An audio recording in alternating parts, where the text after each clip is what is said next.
বন্ধুরা, আমি মাত্র এসে পৌঁছালাম।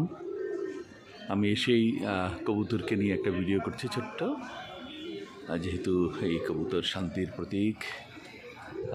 এই প্রতীক প্রতিটি মানুষের হৃদয়ে অনেক কাঙ্ক্ষিত।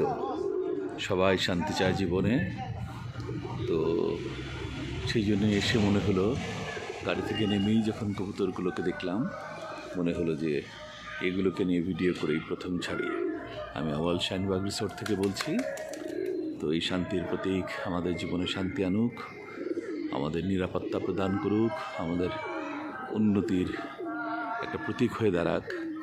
আমরা যেন সত্যি সারা বিশ্বের জন্য আলোকবর্তিকা হয়ে মাথা উঁচু করে শান্তির প্রতীক নিয়ে দাঁড়িয়ে থাকতে পারি, সেই প্রত্যাশায় তোমরা সবাই ভালো থাকো, সুস্থ থাকো। আল্লাহ হাফেজ।